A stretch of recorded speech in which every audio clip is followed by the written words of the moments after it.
Olá, pessoal. Então, dando continuidade ao sistema endócrino, hoje nós conversamos sobre, ou vamos conversar sobre, a glândula adrenal. Na verdade, são adrenais, né? Ou suprarrenais, porque é um par. Ou seja, se vocês lembram da anatomia, essa glândula adrenal, ou adrenais, elas estão bem relacionadas anatomicamente, estão bem próximas aos rins, né? Então, há uma adrenal do lado direito, uma adrenal do lado esquerdo. Mas, comumente, a gente chama glândula adrenal, glândulas adrenais, mas é importante que vocês lembrem que suprarrenal, suprarrenais é um sinônimo de adrenal, ou adrenais, e que elas são em número de duas, tá? Uma em relação ao rim direito e outra com relação ao rim esquerdo, tá bem? Bom, lembrando também algo que talvez vocês já tenham visto na histologia, né? Do ponto de vista anatômico, adrenal se relaciona com os rins, então. Do ponto de vista histológico, eu mesmo, nós conversamos alguma coisa rapidamente na fisiologia A, mas é importante que vocês lembrem que, do ponto de vista histológico, né, as adrenais, elas têm uma região cortical, que é mais externa, que está indicada aqui, né, que vocês estão vendo a região cortical, ou córtex da adrenal, que evidentemente não tem nada a ver com o córtex cerebral, vocês já sabem, nós já conversamos, né? Existem situações em que um termo, ou o mesmo termo é usado para coisas completamente distintas, né? E uma segunda região, mais central, que é a medula da adrenal, ou região medular da adrenal, que, da mesma forma, não tem nada a ver com medula espinhal e tampouco com medula óssea. Aqui é medula da adrenal, tá? Esta região medular da adrenal, nós conversamos sobre ela lá no sistema nervoso, quando nós falamos do sistema nervoso autônomo. Lembram? Da via simpática do sistema nervoso autônomo. E, rapidamente relembrando vocês, esta região medular, ela é constituída por aqueles neurônios modificados do sistema nervoso autônomo simpático, porque são neurônios, se vocês lembrarem, eu falei para vocês, são neurônios um pouco diferentes do padrão, né, esperado de neurônio. Por quê? Porque eles têm dendritos, têm corpo celular, mas não têm axônio. E eles produzem, né, esses neurônios aqui da medula da adrenal, produzem catecolaminas, e se vocês lembrarem, as catecolaminas são dopamina, noradrenalina e adrenalina, e esta adrenalina é liberada na corrente sanguínea e vai agir, neste caso, como um neurohormônio, né? Então, essa medula da adrenal, na verdade, é um tecido nervoso fora do sistema nervoso, certo? Tá? Então, aqui, repito, é produzida a adrenalina. E a adrenalina é um hormônio naqueles grupos que nós distribuímos os hormônios de acordo com a sua estrutura química, né? A adrenalina é um neurohormônio amina, certo? Amina, assim como todas as catecolaminas, ou seja, a dopamina, noradrenalina ou norepinefrina e a adrenalina, tá? A dopamina e a noradrenalina têm uma função principalmente de neurotransmissor, não aqui, né? Lá no sistema nervoso. E a adrenalina tem uma ação especialmente de neurohormônio, porque vai cair na corrente sanguínea e vai agir em diversos tecidos, por exemplo, sobre o coração, né? Aumentando a frequência cardíaca, né?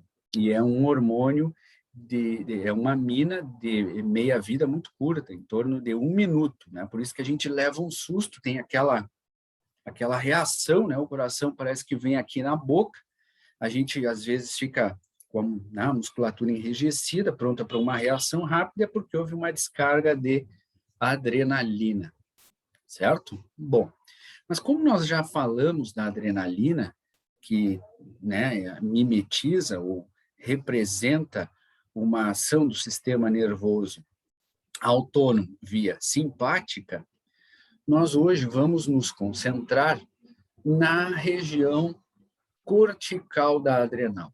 Sobre esta, nós ainda não conversamos e vamos conversar agora. Muito bem. Se vocês observarem na figura aqui, o que ele faz é abrir uma janela aqui na região cortical, tá?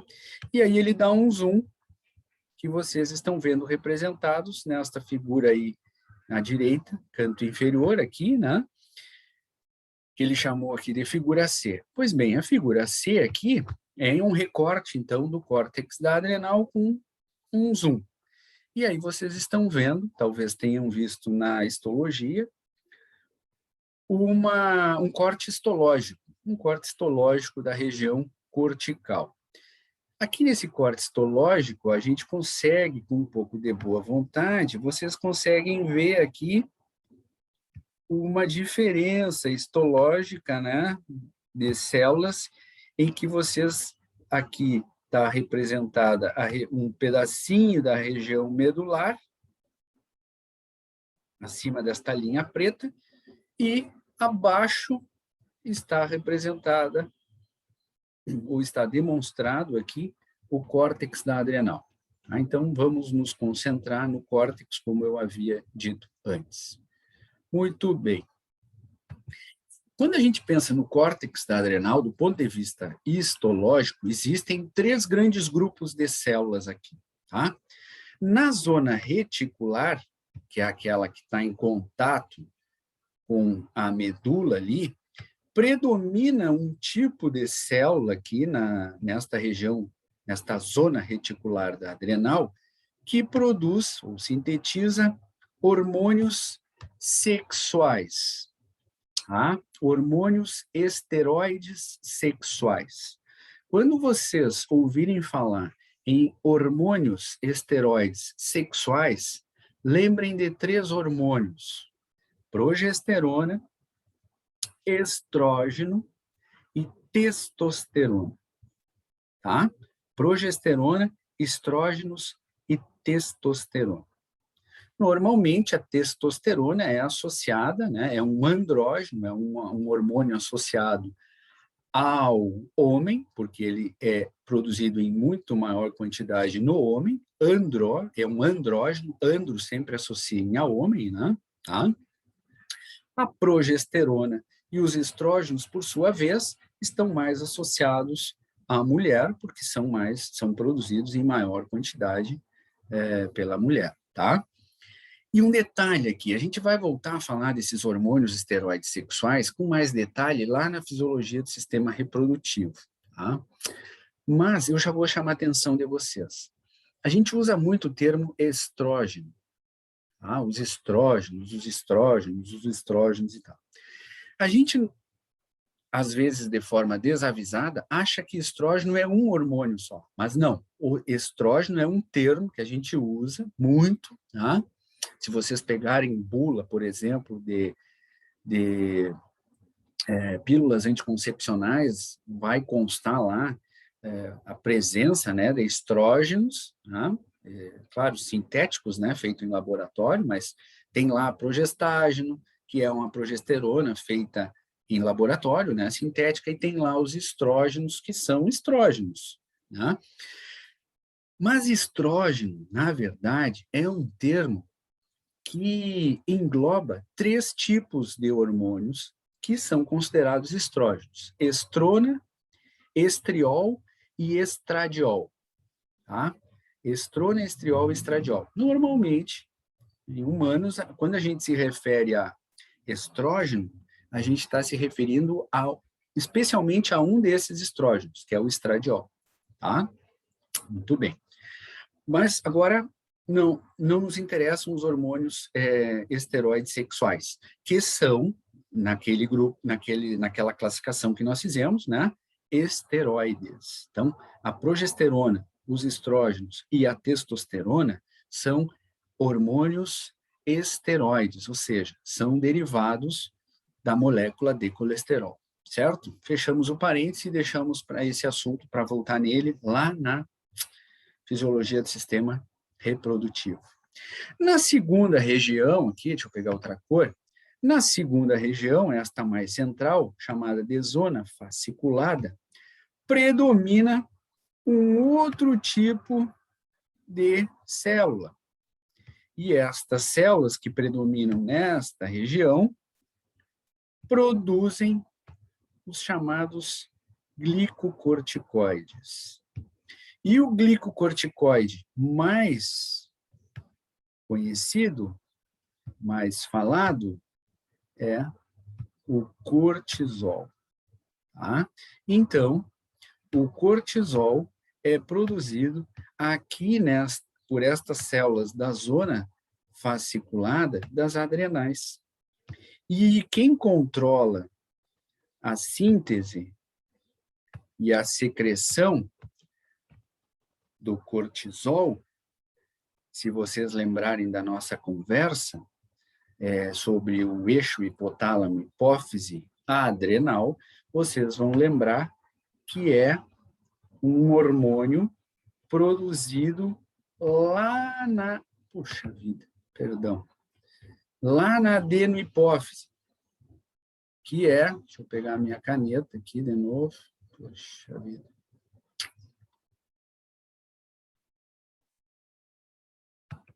Que judiaria aqui. Que é um hormônio, então, que vem lá da adenohipófise, que é o ACTH.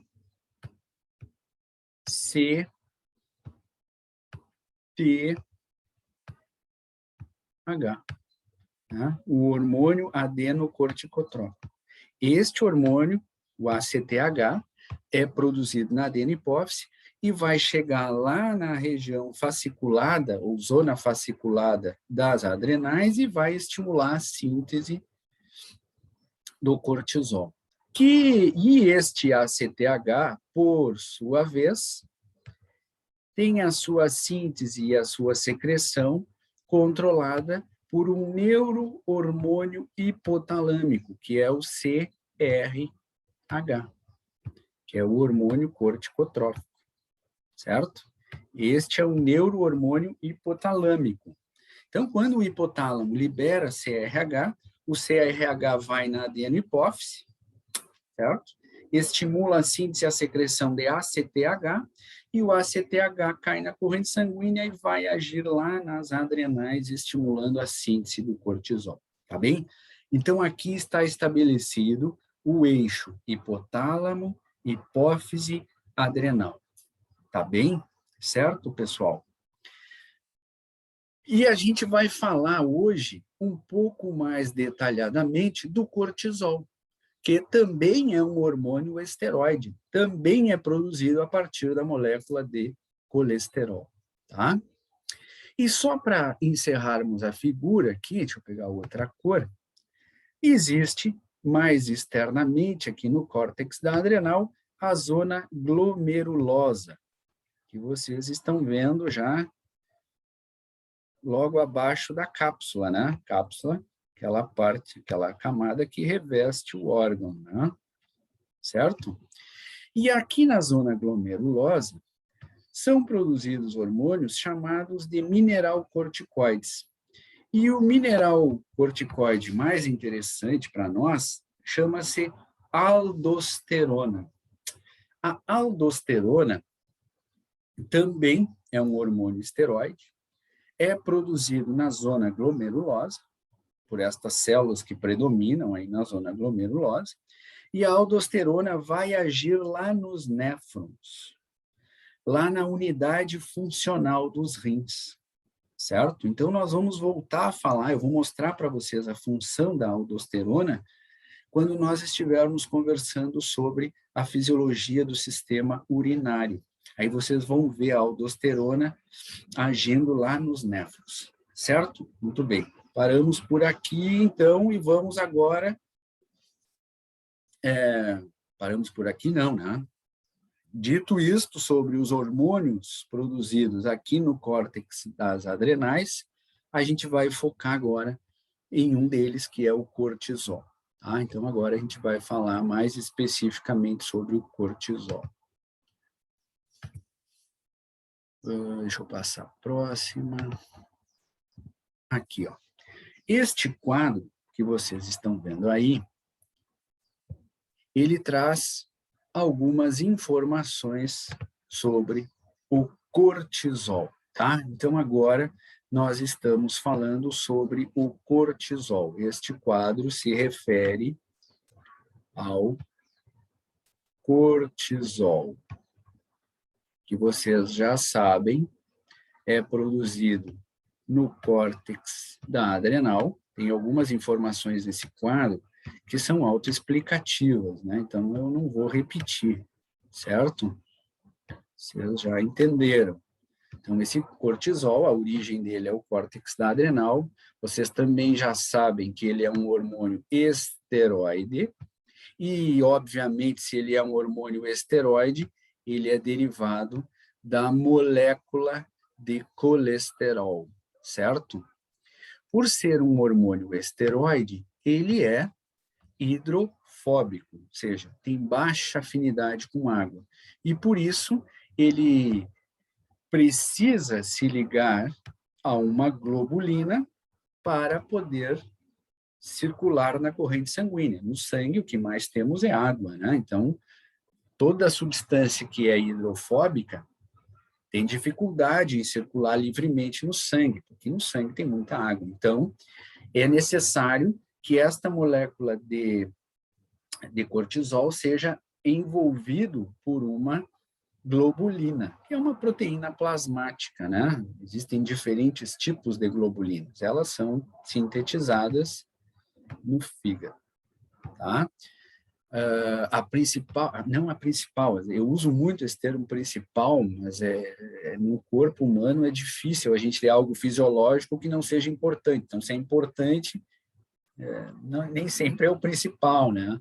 Mas o que eu quero dizer é que, dentre as proteínas plasmáticas que nós possuímos e que são sintetizadas no fígado, a mais abundante é a albumina, certo? Só um detalhe aqui. Bom, por ser também um hormônio esteroide e por estar circulando ligado a uma globulina, é mais demorada a degradação, né, deste hormônio, deste cortisol. Por isso, ele tem uma meia-vida, como todos os hormônios esteroides, considerada longa.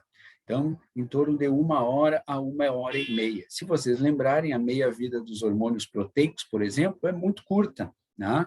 É de poucos minutos, 20, 30, 40 minutos no máximo, normalmente 20 minutos. Agora há pouco eu citei um hormônio amina, né? A adrenalina, que tem uma meia-vida de 1 minuto, ou seja, ela cai na corrente sanguínea, age e logo em seguida ela já é metabolizada, né? Certo? Bom,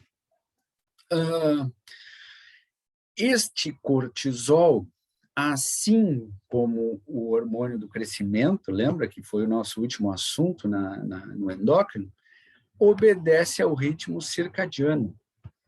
Tá? Então, ele tem uma secreção tônica, ele está sempre sendo produzido, em alguns horários do dia em maior quantidade, em outros horários em menor quantidade. Então, se a gente for ver o cortisol ali no final da noite, ao amanhecer, os níveis se elevam um pouco. Tá?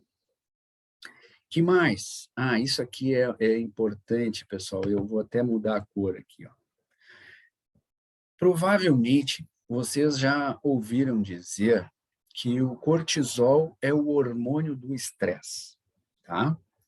a gente usa essa forma de se referir ao cortisol, mas ela não é totalmente correta, porque o estresse é algo externo, né? Então, o estresse não faz parte do nosso organismo. É algo ao qual o nosso organismo está submetido, mas não é parte do nosso organismo, né? Então, o estresse, ele é algo que age sobre o nosso organismo. E, na maioria das vezes, esse estresse não é desejável. Então, nós não temos um hormônio do estresse. Nós temos um hormônio que, em situações de estresse, tem a sua síntese e a sua secreção aumentada, tá? Então, quando nós somos submetidos a estresse, e aqui normalmente é um estresse de médio e longo prazo, ou seja, um estresse de dias, semanas, meses, às vezes até anos, né? Nós temos, então, uma tendência a aumentar os níveis sanguíneos de cortisol. Tá? Então, ele não é um hormônio do estresse. Ele é um hormônio que tem a sua síntese e a sua secreção aumentada em situações de estresse. Tá? Aqui eu vou fazer um parêntese dentro do parêntese. O estresse. O que é o estresse? Bom, o estresse é uma situação a qual a pessoa é submetida ou se depara com e que causa nesta pessoa uma sensação desagradável, né? Uma sensação de tensão, de mal-estar, de vontade de não querer estar naquela situação, certo? Tentando buscar, eu não sou, evidentemente, um psicólogo, não sou um psiquiatra, não trabalho diretamente nessa área, mas, né, estou tentando classificar o estresse de uma forma comum, que todos nós conhecemos, certo? Muito bem. Então, o estresse, ele é aquela situação com a qual nós nos deparamos num determinado momento. Muitas vezes, nós já nos deparamos com aquela situação, ou seja, nós temos uma memória sobre aquela situação. E que se esta memória é desagradável, nós então reagiremos diante daquela situação de uma maneira que nós chamamos de estresse. Outras vezes, aquela situação nos causa estresse, desconforto, mal-estar, mas é a primeira vez que nós estamos sendo submetidos ou estamos nos deparando com aquela situação. E, de qualquer forma, para nós ela é algo desagradável, certo? Muito bem.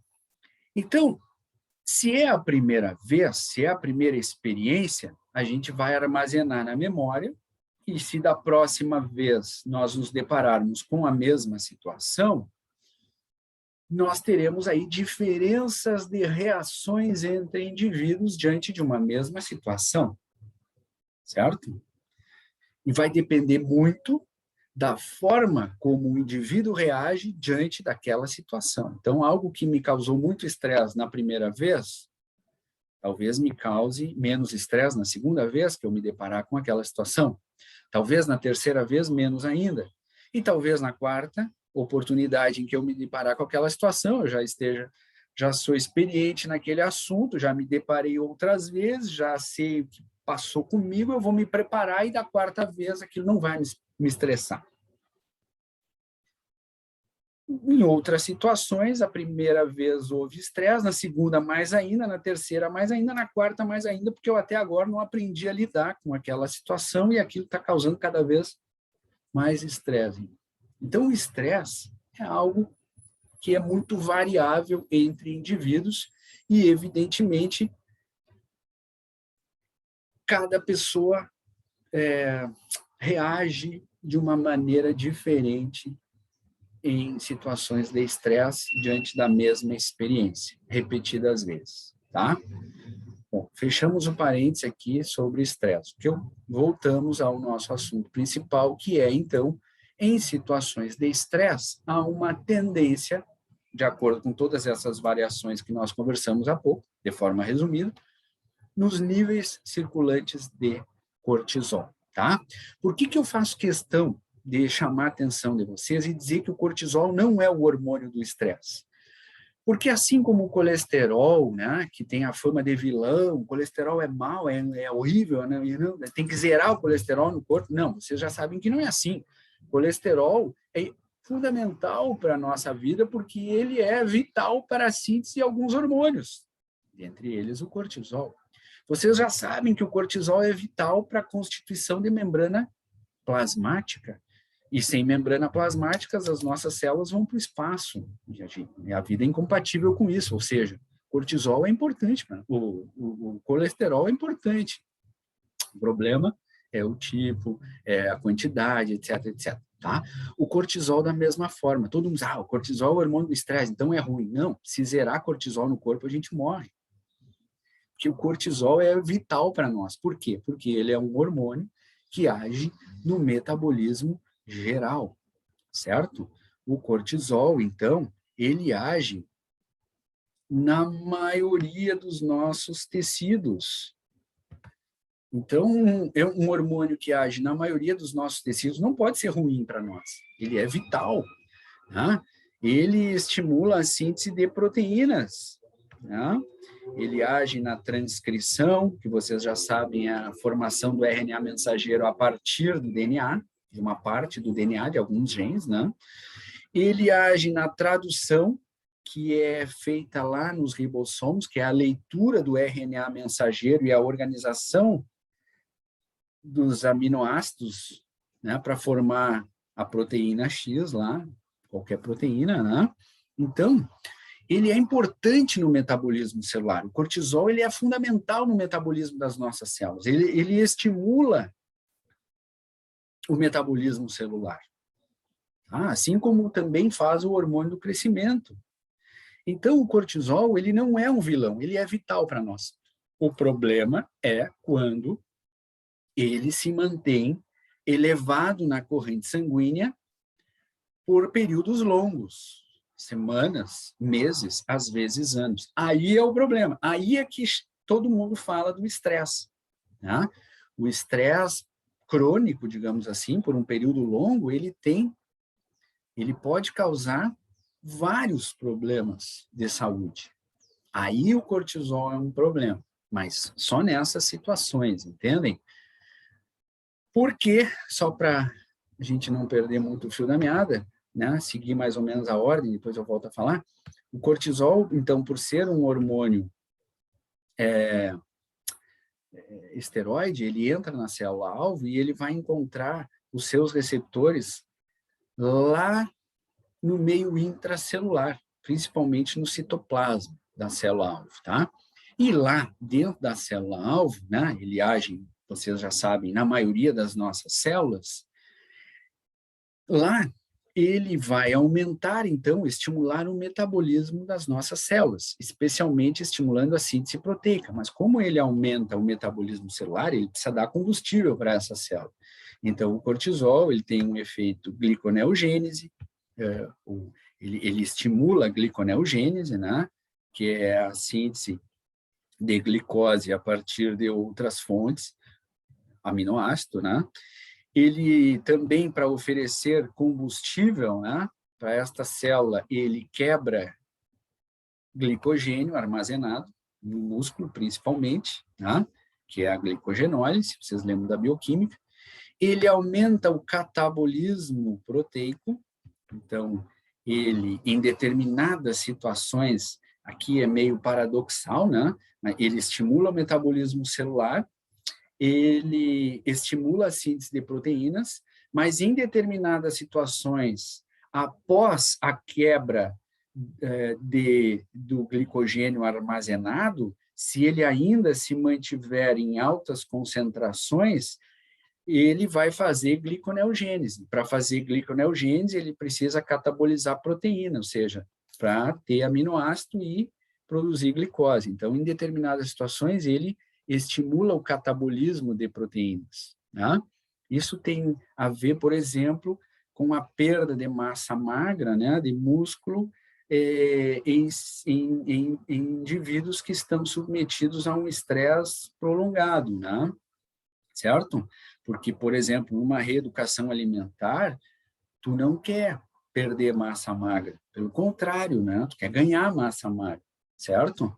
Então, vocês têm que dissociar, né? Uma dieta balanceada, que faz parte de uma reeducação, dentre elas uma reeducação alimentar, mas também da prática de exercícios para perder peso.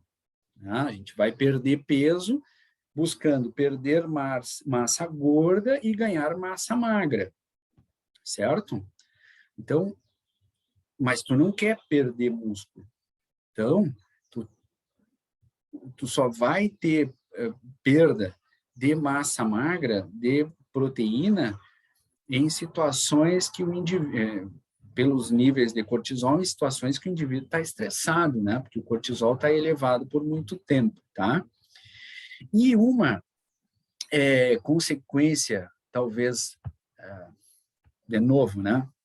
Mais grave, digamos assim, todas são, mas mais grave dos altos níveis de cortisol em períodos de estresse é a diminuição da atividade imunocítica, porque os altos níveis de cortisol, por períodos prolongados, eles podem bloquear a produção de alguma substância, dentre elas as citocinas, pelos imunócitos, que são células de defesa, são células do sistema imunológico.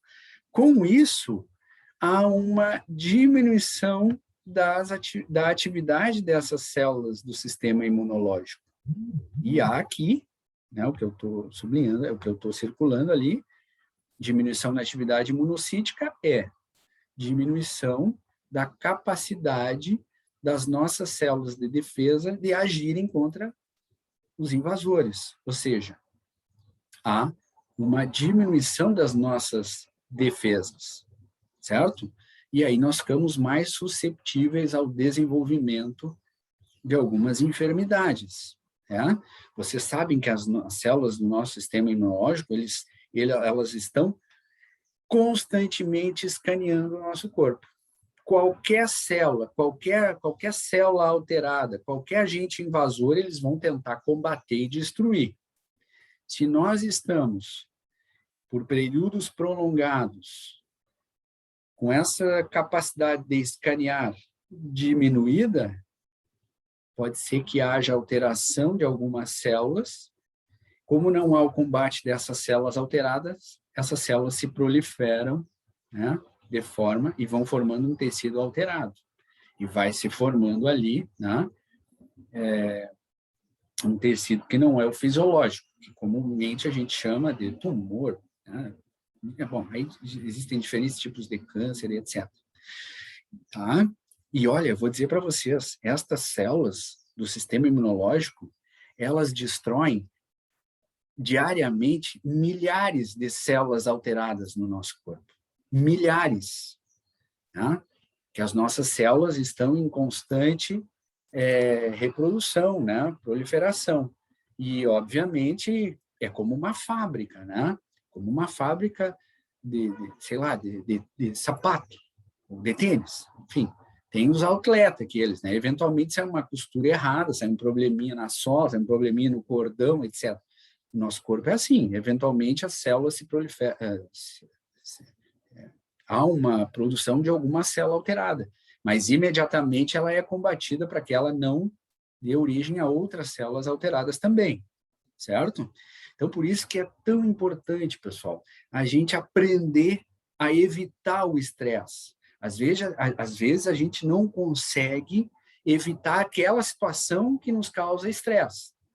Quando a gente pode, a gente evita, mas tem coisas que a gente não consegue evitar, né? Tem que encarar, fazem parte do dia a dia. O que a gente tem que fazer, então? Se preparar, se educar para que aquela situação já não seja estressante para nós. Que ela nos cause, no máximo, assim, um desagrado, mas que a gente vá em frente e vença. Isso é fundamental. Até para a nossa saúde física, porque fazendo isso a gente vai evitar a elevação do nosso cortisol em níveis indesejáveis e que vão permanecer por períodos longos, e com isso a gente vai conseguir manter o nosso equilíbrio no sentido de manter o nosso sistema imunológico ativo e atento para conseguir evitar qualquer alteração indesejável no nosso organismo, tá? Esse estresse crônico com altos níveis de cortisol, também além de diferentes tipos de câncer, é associado, por exemplo, ao diabetes. Né? Por quê? Porque, claro, né, na medida em que o cortisol estimula a quebra do glicogênio e disponibiliza a glicose para as nossas células, evidentemente que aumentam os níveis de glicose no nosso sangue. Aí vai entrar a insulina e vai colocar e facilitar a entrada de glicose para as células que vão utilizar essa glicose como fonte de energia para, né, produzir ATP. Beleza. Só que o nosso pâncreas, ele tem uma grande capacidade de produzir insulina, né? Evidentemente, ele é programado para produzir durante toda a nossa vida.